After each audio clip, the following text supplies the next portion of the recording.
How to know that you are communicating with your spirit guides. Now, someone asked me this question after I did a webinar on how to communicate with your spirit guides and connect with your spirit guides. Look out for the replay for that webinar coming up. For those of you who are new to me, I am a voodoo priestess and a spiritist, and I've been working with voodoo spirits and spirits for over 20 years. So this is my take on how to know that you are communicating with your spirit guides. Your spirit guides will have certain behaviors that other negative or trickster spirits will not have when you are communicating with them. If you're communicating with your spirit guides, they will never make you feel scared or paranoid. If they're making you feel scared or paranoid, it's not a spirit guide. Usually if your spirit guides have some bad news to give you, they will give you a sense of calm so that you can take in this information. Number 2, they will never make you do something that damages your mental health. So if you have a spirit guide or a spirit that is telling you that you have to do something that is going to be harmful to your mental health, that is not a spirit guide. That is a trickster spirit that is trying to get you to do something that is going to end up harming you and possibly getting you into some serious trouble.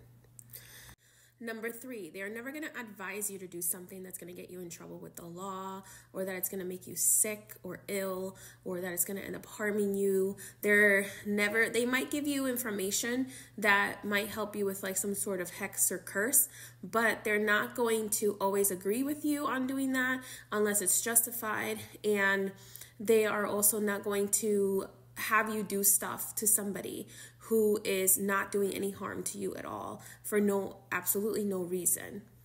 Number 4, they can give you tough love, so they might argue with you a little bit and tell you that they don't agree with what you're doing, or give you some tough love, and when you ask them like, hey, what am I doing wrong? What can I be doing better? They might give you some tough love and be like, hey, listen, you're just being too lazy. You need to really work on this or whatever, but they're never going to put you down, meaning they're not going to say things like you suck and you should just give up. Like, these are not things that a spirit guide will say.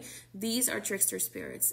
Spirit guides will always, the tough love that they give you, even if it's a little harsh, will always come with the intention of making you like realize that you are more worthy than you may think you are. So I have a spirit guide who's very tough love, and he has never put me down. He's always just been like, you are not valuing yourself. So it is tough love, but it's not putting me down. And number 5, now there are many other ways to know that you are speaking to a spirit guide.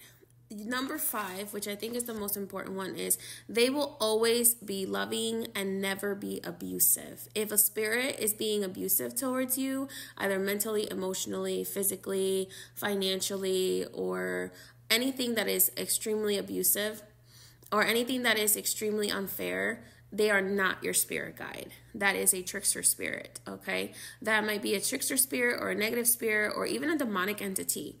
They don't have to agree with you on your life choices, but they will always support you and help you figure out the best way to do something, as long as it's not going to get you into trouble with the law, or as long as it's not going to harm somebody else or harm you. So those are some of the ways to know that you are communicating with a spirit guide. If you would like to know what mysteries walk with you, what loa walk with you, book a reading.